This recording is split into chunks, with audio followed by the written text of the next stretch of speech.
So, guys, 6-0 against Qarabağ, happy days. 4-1 against Newcastle, happy days. That Man City game, how did that happen? Then beat Sunderland, beat Brighton, beat Forest, and those last 3 wins, all clean sheets, by the way. It's 5 wins in our last 6 games, 16 goals scored, only 3 goals conceded. Are we back? Listen, I'm not saying that until the season's over. Are we? No. I need to wait until another. What are you laughing? I'm laughing at the way you asked it. Like talk about eggshells. I don't want to go out and do the old Rio Ferdinand, but I mean, it's getting better, isn't it? It's getting Let's better. Put it that way. That's definitely true. It's getting better, and I think right now it's not about are we back or we're going to be back. It's just literally about getting over the line. When that 90 minutes, that whistle is blown, that we've got 3 points. Whether it's lovely, whether it's ugly, whether it's scraped by, just getting the 3 points. Let's get us in the top 4, top 5 Champions League football next season. And then we can talk in the pre-season, win a few games and go, we're back. We're back. We're going to win the league. So Villa 3rd, 51. United... Goodness me, I don't want to say United be good again. It's like United 4th on 48. Of course, 5th place this season could, and we think we'll get Champions League. That's Chelsea 5th on 45. We in 6th have got 45. There's a bit of a gap now between us and 7th place, which is Brentford on 40. In terms of what's coming up, we've got West Ham at home on Saturday. We then got league-wise, Wolves away, Spurs at home, Brighton, Fulham. Again, on paper, we know it's not that simple as just win the games against teams below you. But again, it's not the worst run, is it, on paper? No, it's not. But we've obviously we've had draws and losses against teams that we should never have drew or lost against. So it's one of them. I can't say it's one of them seasons this season. It definitely is for us. But the league is tight, and the league is a great league in my opinion. I don't watch much of the football apart from Liverpool. You don't? No, not really. Like you didn't watch Spurs Arsenal on Sunday? No, I watched the first little 15-20 minutes because it was on the telly while I was in the house. But then didn't fancy it. I'm not necessarily a massive football fan. I'm a Liverpool fan. I would watch our reserves against anyone. I'll watch us, whoever we're playing. I watch Man City twice a year. I watch Arsenal twice a year when we play them. I'm not the biggest football fan, but I'm a big Liverpool fan, and I go every game and I try my best to go the aways. My brother Liam would watch Barrow reserves against Wrexham reserves. You know what I mean? Like, he would watch any football match. Tough place to go and get a result. Liam won a world title on a Saturday night and went and played 45 minutes for the Sunday League team the next day. Do you know how I know that? Because I was on the breakfast show the next morning. I remember talking about that with Laura was Nally McCoy. Yeah, he genuinely did. And did he miss a penalty? No, so that's after he beat Eubank. And he missed a penalty? The day after he beat Eubank, he turned up to play for his team, and I thought I'll go down and watch him because a few of my mates were there, the photographers and the sky cameras and that. I thought I'll go down and watch with my lad. He missed his pen and I burst out laughing on the line, just being a brother, not realising that all his mates near killed me because they're like part of the team. And I'm thinking, well, it's only a bit of fun, it's football. He's only enjoying his professional boxer. That's his career, and he was distraught. He missed the penalty, but yeah, I just listen. As long as we get back next season. And we're back on track next season, and I'm still here next season, more importantly, because if I don't come back next season and we start doing well, you're all going to blame me for being a jinx. Well, you broke your curse. So you're 3 now, so you're fine. You're fine. I want to be back next season. We know what you got to do. We're talking. We'll take Stevie on one show, maybe Robbie, Michael. Come on, the busiest man, the most popular man in Liverpool. You can bring us one of your mates on the show, can't you? So come on there. I mean, United are in a decent run of form, aren't they? I think this Chelsea team, I watched them again on Saturday against Burnley, my goodness me. They struggled, Chelsea, to break Burnley down. If it goes to 5th place, I like our chances of certainly finishing above Chelsea. Yeah, I think Chelsea are very inconsistent at the minute. They can put in some solid performances, good results, and then they can have some howlers like they did against Burnley. I know we dropped points against Burnley as well, but they're very inconsistent. So if we're going to go for anyone, I'd rather go up against Chelsea at the moment. Probably not going to sit well with the Chelsea fans. No, we'll take the way that they're at the moment, but yeah. Yeah, good. Right, on to possibly the most important matter. I like to prep hard for the show, Paul. I like to sort of work out what I'm going to do, what I'm going to ask you and everything, try and get the best out of, Jermaine Pennant, the former Liverpool winger, the Champions League finalist who is on Inside Liverpool on talkSPORT's YouTube channel. You went viral, didn't you, Jermaine, last week for a very Liverpool-related comment, and it was not Inside Liverpool.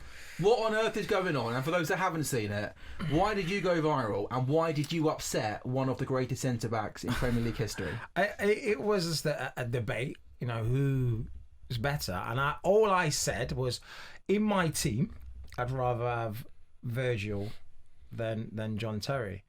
And then it just literally went viral. Everyone's talking about how many trophies he's won and, you know, Champions Leagues and whatnot.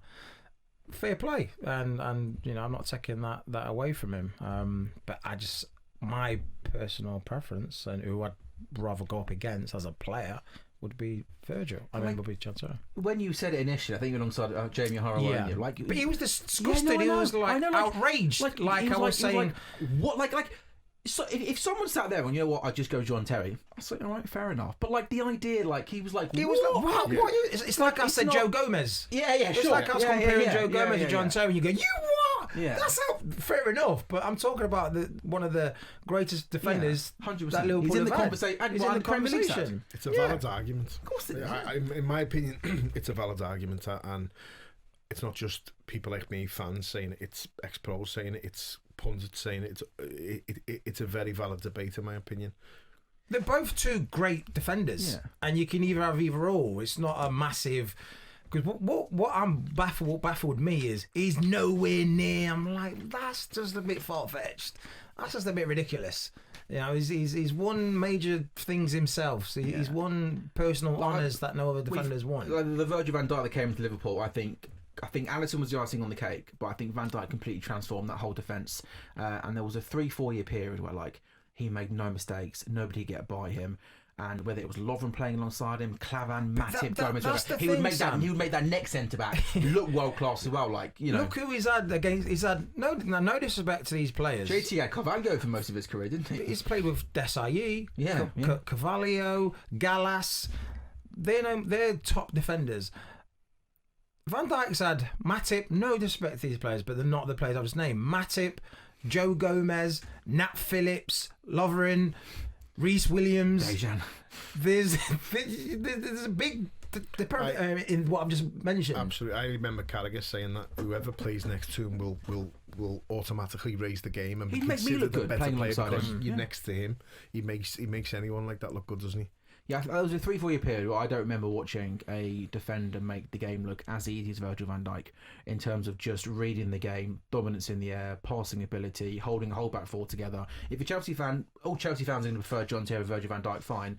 But like the idea that John Terry is so much further ahead of him is an absolute nonsense. And again, like also what I don't like with these sort of arguments at all, by the way, is when people start mentioning, well, John Terry's done more than Virgil van Dijk. Yeah. Okay, sure, fair enough. But therefore, are we then saying that Steven Gerrard then not in the conversation for being best Premier League because he won no Premier Leagues? That's an absolute nonsense, isn't it? Exactly. There's obviously lots of bad, worse players in Steven Gerrard that have won Premier Leagues, but Steven Gerrard would get into most Premier League all-time 11s based on his ability, right? Yeah. That used to be the argument always with Lampard and Gerrard, or Scholes and Gerrard. There was, obviously I'm a Liverpool fan, we're going to have our preferences, but watching them as players, I always look at it, if you want to learn about boxing, go and ask the boxers, ask the ex-players who they think, and so many of them mentioned Stevie. No, he never won a Premier League. Yeah. He won the Champions League, obviously, but players that won the Champions League, the Premier League don't automatically rank above someone like Steven Gerrard because of it's impossible, isn't it? Winning trophies. It's not about that. Yeah. Anyway, well done, Jermaine. Did us proud there, mate. Right, now. So anyway, what I was going to say next is there's a lot of ex-footballers at the moment having charity boxing matches. Oh, so if you can't like sort it out there, then I'm sure I could make a few calls. Do you want to? I could make a few calls. You're a promoter now, aren't you? As well? So one of my mates, well, not my mates, one of my current mates, a good mate, Bradley Orr, used to play football years ago in the Premier League. He's having his first fight in April. It's a big show in Liverpool. Oh, Bradley Orr, yeah. There's a lot of ex-players on there. I saw the list the other day, and it looks really good. If you could get in the ring for charity, if you could get in the ring for charity with one ex-footballer, who would it be?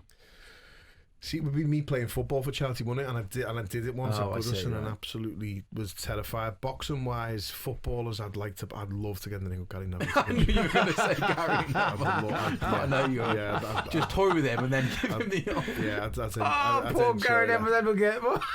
I get punched to bits. Just for his commentary, that's all. He's not about to play Man United for 20 years and won 9 Premier Leagues or whatever. I've spoke to Carragher mentioned a couple of times when they very first started working together, he's a nice lad, and a few people I've spoken to said he's actually a decent lad. I know a few people who probably say different, but commentary-wise, he's commentating on Liverpool Man City. I'm like, why did they pick you to commentate on this game? Both sides can't stand you. The negativity's going to be coming from you. Why is he on? And a few times when he's on there, I'm shouting at the telly. Yeah, I wouldn't mind a little spar with him. What was the? But I think deep down he's a decent. What's fella. the Gary Neville banner inside Anfield? I don't know. I'm not repeating it anyway. No, I don't think there's any swear words in it, is there?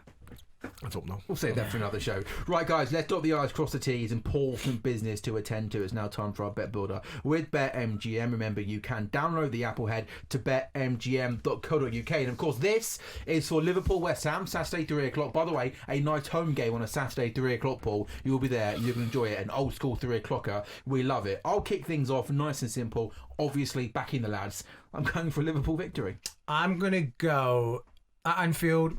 Flo and Verts are going to back in the game. Yeah. And that was a big victory against Forest. I'm going to go over 3.5 goals. Oh, okay. We're going for goals. We're going for a nice, comfortable Liverpool victory. I like that. I think we will keep a clean sheet, so I'm going to do both teams to score no.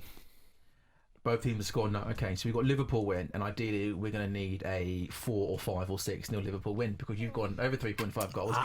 We are due one of them, though, aren't we? We are due one of them. Yeah, we are, aren't we?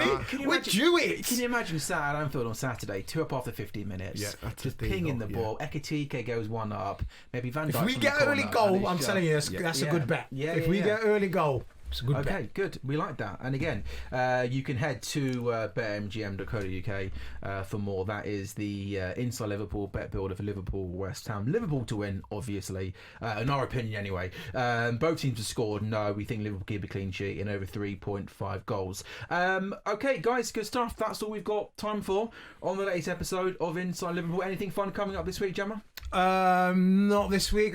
Actually, it's too early. I don't know. I'm going to have to wait. What do you mean? You don't know what you're doing this week? No, I don't plan like weeks and months. No, you basically get some life these football. You basically get asked to do something tomorrow night. Yeah, I'm around. You'd be doing an advert for a lawnmower in Hawaii or somewhere on Saturday and then back for Monday. Getting paid $100,000 or something to fly over there for a day's work or something like that. Honestly, Paul, come on. I'm fascinated by you as a person. By the way, you're going Saturday, yeah. I'm going to match Saturday, and that's it really. I know Sunday we've got something on Sunday with the family, so yeah, Saturday. I'll be at Anfield. I can't wait. Good man. Let me know if you want to come up. Yeah, no, I promise you, I'm going to come up for a game this season, Paul, and I'm going to be with you and watch the game with. I want an away. I'm going to go to a away game. You want an away game? Yeah. How are you getting tickets in the away end? It's Liverpool. Just text Jeremy Frimpong, your mate. You know, sort you out, by the way. Yeah. Hey, you're popping a boy now back up at Liverpool once again after you're putting that JT down to the ground. Might message Virgil saying, "Listen, I had your back, Virgil. You owe me one, Virgil. Sort me some tickets, Virgil. Are you watching?" Yeah. Oh, he loves it. He loves it. They play the show apparently in the training ground every Tuesday afternoon once it gets uploaded. Don't say that. I'm never going to slag them off again. No. So we've got West Ham Saturday, and then we've got Wolves midweek Premier League on the Tuesday night. We play them in the FA Cup again on the Friday, but Wednesday morning we're going to record the next week's show. So we'll have the West Ham game to look back on and the Wolves game to look back on, where hopefully, fingers crossed, boys, another couple of victories and we'll get ourselves back into the top 4. This has been the latest episode of Inside Liverpool. We will be back next week, and again, this show is sponsored by BetMGM. You can download the app or visit betmgm.co.uk. 18+. Gamble aware the dog. Please gamble responsibly. Have a wonderful week, everybody. Another week where Liverpool Football Club are back to winning ways. Happy days.